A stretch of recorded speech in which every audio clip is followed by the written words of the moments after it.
प्रणाम दोस्तों, कैसे हैं आप सब। आप सबका एक बार फिर से हार्दिक स्वागत है आपके अपने YouTube चैनल महाकाल भक्ति ज्ञान में। दोस्तों, जैसे कि आज नवरात्रि का तीसरा दिन है और नवरात्रि के तृतीय दिवस यानी तीसरे दिन माँ चंद्रघंटा की पूजा की जाती है। माँ चंद्रघंटा को परम शांतिदायक और कल्याणकारी माना जाता है। इनके मस्तक पर घंटे के आकार का आधा चंद्र है, इसीलिए इन्हें माँ चंद्रघंटा कहा जाता है। और अन्य विशेषताओं की बात करें तो इनके शरीर का अंग स्वर्ण के समान है और माँ चंद्रघंटा देवी के 10 हाथ है और इनके हाथों में शस्त्र अस्त्र विभूषित है और इनकी सवारी सिंह है। दोस्तों, नवरात्रि में माँ चंद्रघंटा की पूजा का विशेष महत्व बताया गया है।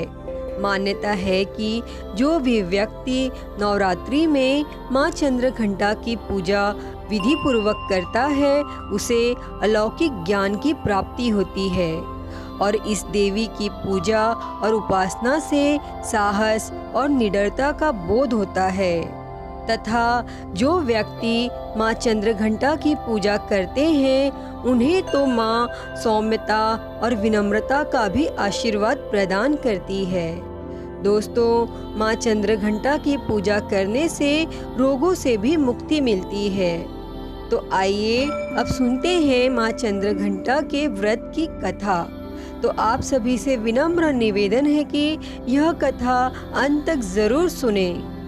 पौराणिक कथा के अनुसार जब दैत्यों का आतंक बढ़ने लगा तो माँ दुर्गा ने माँ चंद्रघंटा का अवतार लिया और उस समय असुरों का स्वामी महिषासुर था, जिसका देवताओं से भयंकर युद्ध चल रहा था और महिषासुर देवराज इंद्र का सिंहासन प्राप्त करना चाहता था और उसकी प्रबल इच्छा स्वर्गलोक पर राज करने की थी। और उसकी इस इच्छा को जानकर सभी देवता परेशान हो गए और इस समस्या से निकलने का उपाय जानने के लिए वे सब भगवान ब्रह्मा, भगवान विष्णु और भगवान शंकर के सामने उपस्थित हुए। और देवताओं की बात को गंभीरता से सुनने के बाद तीनों को ही क्रोध आया और क्रोध के कारण तीनों के मुख से जो ऊर्जा उत्पन्न हुई उससे एक देवी अवतरित हुई, जिन्हें भगवान शंकर ने अपना त्रिशूल और भगवान विष्णु ने अपना चक्र प्रदान किया।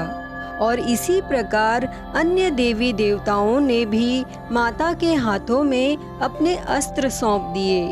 तब देवराज इंद्र ने देवी को एक घंटा दिया और सूर्य देव ने अपना तेज और तलवार दिया और उन्हें सवारी के लिए सिंह भी प्रदान किया।